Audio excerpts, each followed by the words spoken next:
오늘날 이 시대 사람들은 내세적이기보다는 현세적인 사람들이 많습니다. 처음 우리나라에 기독교가 전해졌을 때 그때는 구한말이었고 또 일제강점기였습니다. 한마디로 사람들의 삶이 너무나도 힘들고 고통스러운 시대였다는 것입니다. 그래서 사람들은 기독교가 전해주는 이 천국에 대한 이야기에 마음을 열었습니다. 더구나 당시 사회는 신분 차별이 철저하던 시대였습니다. 양반, 평민, 천민이 분명히 구별되었던 그런 시대였습니다.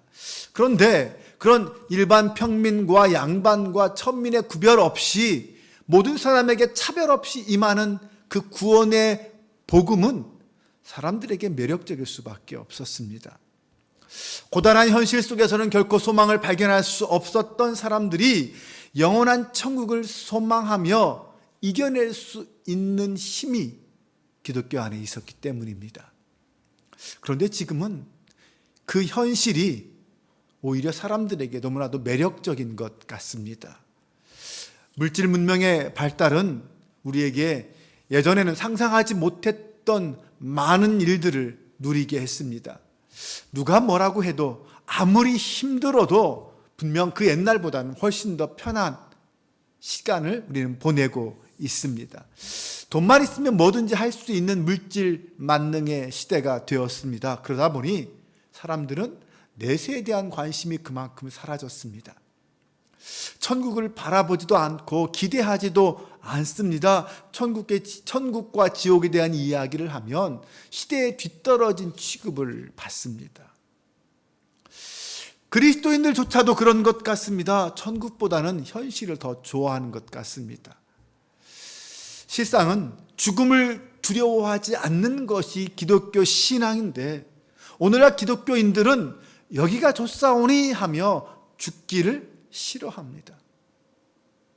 하루라도 빨리 하나님 나라 가는 것이 소망이었지만 사명 때문에 갈 수 없어서 아쉽다라고 했던 그 사도 바울의 고백 같은 생각을 하는 사람들이 결코 많지 않습니다.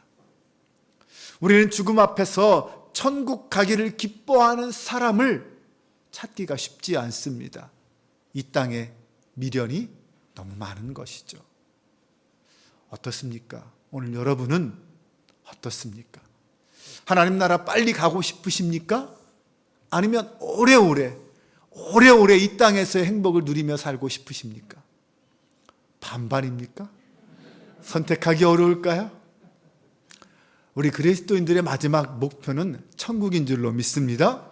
분명합니다. 우리는 이 세상이 우리의 마지막 목적지가 아닙니다. 이 세상의 것은 결국 다 불에 타고 없어질 것들 뿐입니다. 우리의 육신조차도 결국 한 줌 가루로 재로 남을 수밖에 없는 것 아닙니까? 하지만 하나님은 그런 우리에게 최종적인 승리를 약속해 주셨습니다. 예수 그리스도의 다시 오실 그때에 칭찬과 영광과 존귀를 얻게 될 거다라고 말씀해 주셨습니다. 그러므로 우리가 바라보아야 할 것은 바로 그것입니다. 주님이 다시 이 땅에 오셔서 우리를 영광스럽게 맞아주실 그날, 우리의 소망은 거기에 있는 줄로 믿습니다. 미켈란젤로의 유명한 조각상 중에 다비드상이 있습니다. 높이가 4.34m라고 합니다. 사진으로 보면 크지 않은 것 같지만 4.34m니까 2층 높이쯤 되는 거죠. 원래 거기에 사용된 돌이 약 5m 정도 되는 별로 쓸모없는 질도 좋지 않은 대리석이었다고 합니다. 하지만 이 미켈란젤로가 정말 망치와 끌로 다듬어서 저 위대한 다비드상이라는 작품을 만들었는데 그 얼마나 정교하게 만들었는지 그 근육 하나하나가 살아있는 것 같이 느껴진다고 합니다. 미켈란젤로의 손에 의해서 돌이 깎여서 모든 사람들이 좋아하는 위대한 작품이 되었습니다. 그 5m 되는 별 볼 일 없는 대리석이 수많은 조각들이 떨어져 나가는 그 대가를 지불함으로 위대한 조각 다비드상이 된 것입니다. 오늘 우리는 하나님의 손에 의해 만들어져 가는 사람들인 줄로 믿습니다. 하나님은 영원한 하나님 나라에 적합한 백성으로 우리를 오늘도 만들어 가고 계십니다. 우리의 인생을, 우리의 삶을 빚어가고 계십니다. 우리 몸에 붙어 있는 불필요한 조각들을 단단한 끌과 망치로 잘라내고 계십니다. 그러므로 우리는 우리의 삶의 자리가 그 어떤 자리라 할지라도 결코 낙심하거나 두려워할 필요가 없습니다. 인내하며 기다리면, 우리의 믿음의 급수를 높여서 점점 인내하고 기다리면 우리는 마침내 다비드상 같은 하나님이 빚고자 하시는, 만들고자 하시는 가장 완벽한 작품으로 만들어져서 하나님 나라에 세워지게 될 것입니다.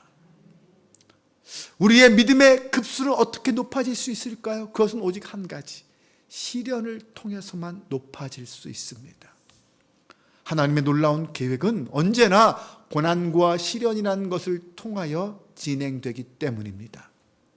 그런데 그 하나님의 계획은 언제나 실패하지 않습니다.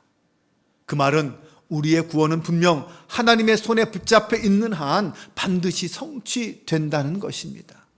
그러므로 상황에, 환경에 매몰되지 않고 오히려 시련이 오면 올수록 인내하며 믿음의 꽃을 피워야 합니다. 이것이 성도의 삶이어야 합니다. 날마다 시련을 참고 견디며 우리의 믿음의 급수를 조금씩 높여가는 저와 여러분 되시기를 바랍니다. 결국 하나님께서 이루실 그 궁극적 구원의 자리를 놓치지 않고 내 것으로 만드는 하나님의 사람이 될 수 있기를 바랍니다. 오늘 본문은 다니엘서의 마지막 장입니다. 마지막 장면이죠. 다니엘은 이 막이 내리는 이 마지막 순간에 우리에게 권면하고 있습니다. 이 마지막 권면은 10장에서부터 시작된 환상에 대한 결론일 뿐만 아니라 다니엘서 전체의 결론이기도 합니다.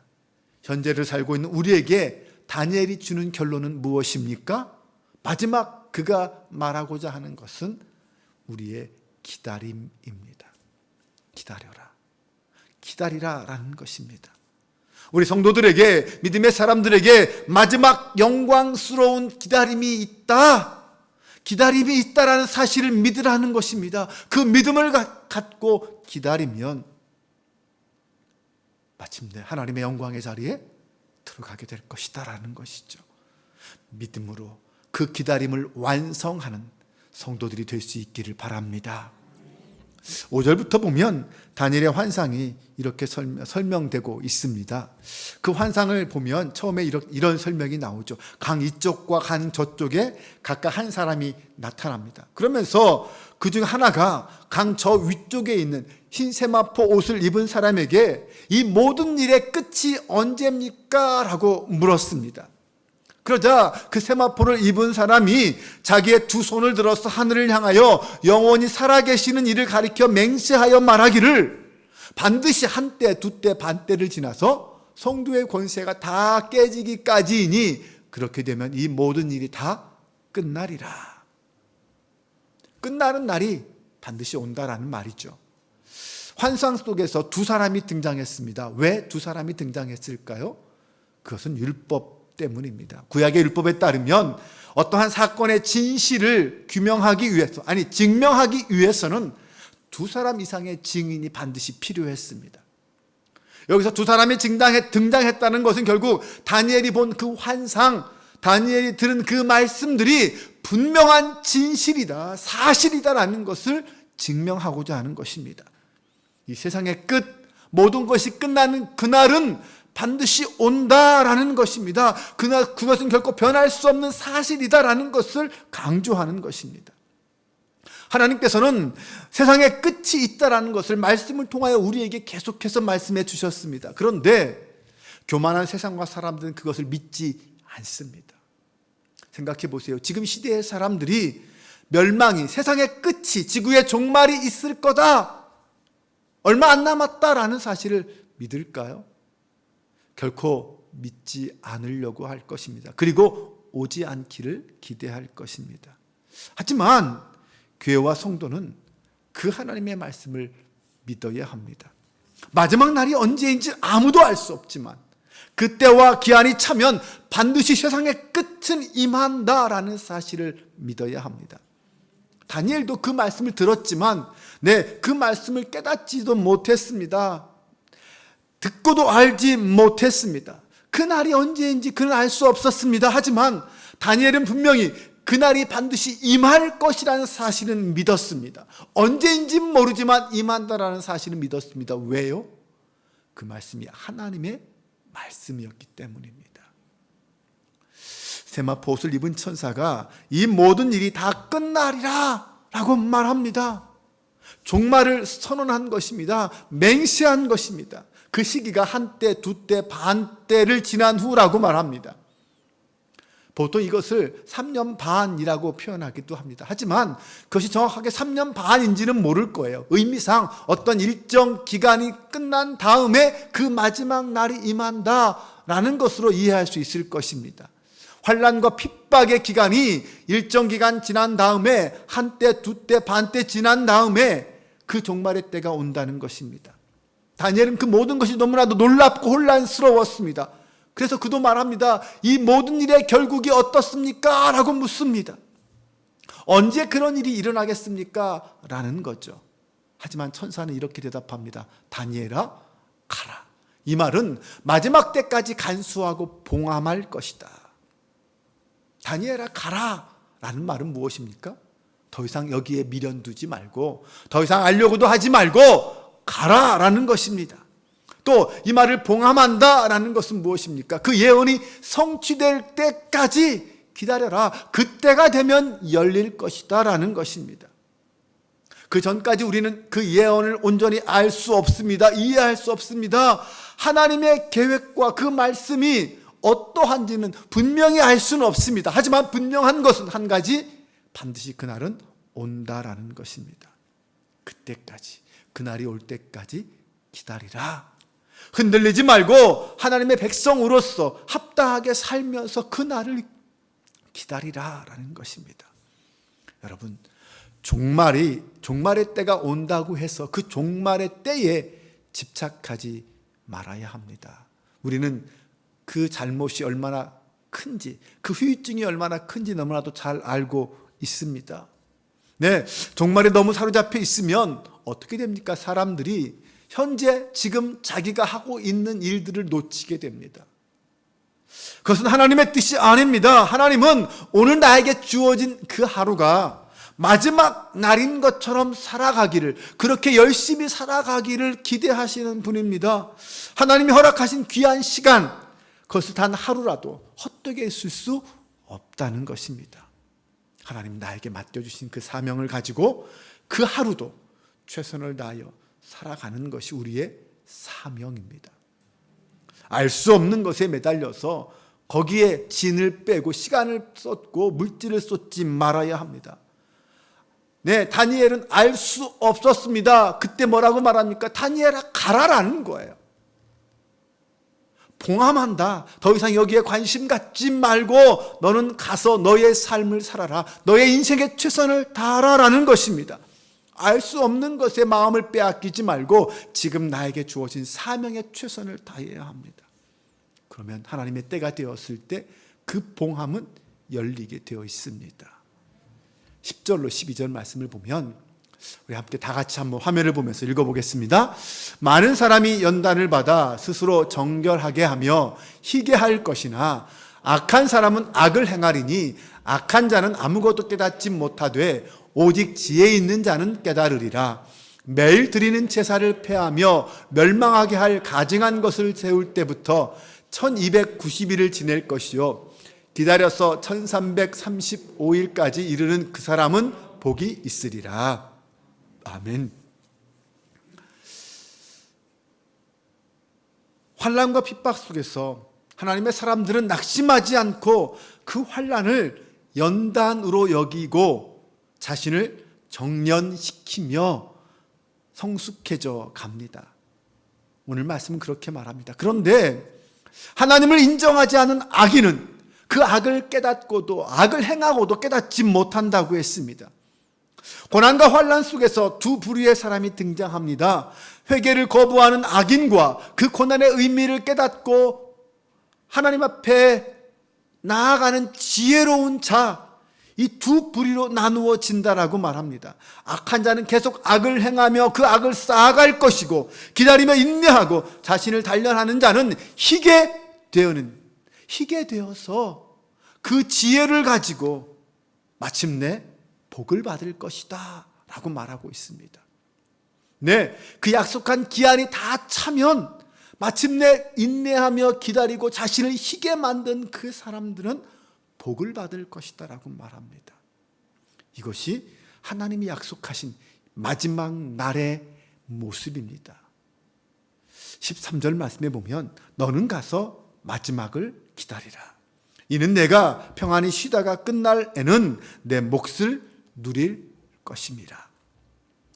다니엘에게 다니엘아 가라 라고 말하면서 가서 너가 무엇을 할 것이냐 이렇게 설명해 주었어요. 너는 가서 마지막을 기다리라.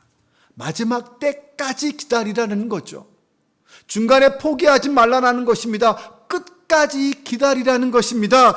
그것은 내가 평안히 쉬다가 끝날 날에는 내 몫을 누릴 것임이라. 마지막 끝날까지 기다리는데 평안히 쉬라 라고 말씀하고 있습니다. 하나님은 그동안 다니엘에게 다니엘서를 통하여서 환상을 보여주고 뜻도 보여주셨습니다. 기록하라고 하셨습니다. 하지만 다니엘은 이 마지막에 관한 말씀은 제대로 이해하지 못했습니다. 선사는 그 모든 마지막의 세부사항은 하나님께 속한 것이고 그 내용은 이미 봉함되었다라고 말씀합니다. 그리고 이제 그 환상을 보고 두려워하는 다니엘에게 너는 가서 마지막을 기다리라 라고 말합니다. 혹 시간이 걸리겠지만 흔들리지 말고 끝까지 버티라는 것입니다. 환난과 연단이 있겠지만 인내하며 기다리라는 것이죠. 그런데 그 기다림은 그냥 나에게 다가오는 환난과 시련 앞에서 수동적으로 가만히 앉아서 기다리는 기다림을 말하는 것이 아닙니다. 이 기다림은 수동적 기다림이 아니라 좀 더 능동적인 기다림입니다. 활기차게 적극적으로 소망을 품고 하는 기다림입니다. 방어적인 기다림이 아닙니다. 천국을 향하여 달려가는 기다림입니다. 하나님의 신실한 그 약속 위에서 기다리는 사람, 그 약속을 믿고 기다리는 사람은 이렇게 능동적으로 활기 있게 기다릴 수 있습니다. 그래서 기다림은 믿음의 또 다른 표현이라고 할 수 있습니다. 믿음을 가진 사람이 기다리는 것이죠. 그냥 가만히 앉아서 모든 것을 받으며 기다리는 것이 아니라 하나님 나라를 향하여 달려가며 나에게 주어진 삶의 자리를 뚫고 나가며 기다리는 것입니다. 하나님은 그런 기다림을 가지고 있는 자에게 평안을 주시겠다고 약속해 주십니다. 그리고 마지막 끝날에는 내 몫을 누리게 하겠다라고 말합니다. 하나님은 각 사람에게 믿음의 분량에 맞는 몫을 나누어 주십니다. 그 크기나 모양은 다를 수 있습니다. 하지만 하나님 앞에서 더 크고 더 작은 것, 덜 중요하고 더 중요한 것은 없습니다. 그저 중요한 건 맡겨준 그것에 얼마나 충성했느냐라는 것입니다. 우린 하나님이 주신 사명을 온전히 감당할 때에 마지막 날 그분 앞에서 우리의 몫을 받게 될 것입니다. 믿는 자에게 허락한 것은 오직 하나님의 말씀 앞에, 사명 앞에 순종뿐이라는 사실을 기억하시기 바랍니다. 다니엘처럼 오늘 우리도 이 마지막을 기다리는 사람들입니다. 주님의 때는 반드시 이루어진다고 하였습니다. 그러므로 세상이 뭐라고 하던, 세상이 어떻게 흘러가던 우리는 하나님의 때를 고대하며 기다려야 합니다. 우리의 시선은 언제나 이 세상에 머무르는 것이 아니라 하늘에 하나님을 향하여 두고 있어야 합니다. 주님이 주시는 믿음 안에 그 평안을 누리며 하나님만이 주시는 그 평강을 누리며 한때, 두때, 반때의 그 고난의 시간, 환난의 시간들을 참아내야 합니다. 우리가 해야 할 일에 최선을 다하며 노력할 때 주님은 우리에게 평안을 약속해 주셨습니다. 사랑하는 여러분, 나에게는 어떤 사명이 있습니까? 어떤 직분이 있습니까? 맡겨진 그 자리에서 하나님께 충성할 수 있기를 바랍니다. 우리의 수고는 결코 헛되지 않습니다. 하나님은 우리의 땀과 수고를 잊지 않으십니다. 네, 우리는 하나님의 계획과 그 하나님의 생각을 다 알 수는 없습니다. 우리의 지식으로도 아무리 과학이 발달해도 그 날과 그 시는 알 수 없습니다. 그러나 분명한 것은 이 땅의 역사는 하나님의 시간표에 따라 흘러가고 있다는 것입니다. 성도는 그 하나님의 섭리에 따라 그 모든 것을 기대하며 기다리며 기도하고 인내하며 살아가는 삶을 살아야 합니다. 특별히 우리는 죽음 앞에서 당당할 수 있는 믿음을 갖기를 소망합니다. 그러기 위해서는 이 땅에서 사람들에게 유능한 사람으로 알려지기보다는 하나님 앞에 헌신된 사람으로 기억되기를 바랍니다. 날마다 하나님 앞에 선 사람으로서 우리의 삶의 태도는 매일매일 죽음 앞에 선 사람 같이 하나님의 영광이 나의 삶의 목적이 되는 인생, 이것이 오늘 우리의 삶이 될 수 있기를 주님의 이름으로 축원합니다. 그 사람이 하나님이 찾으시는 사람, 다니엘에게 하나님이 기대하는 그 모습인 줄로 믿습니다. 우리 함께 기도하겠습니다. 하나님,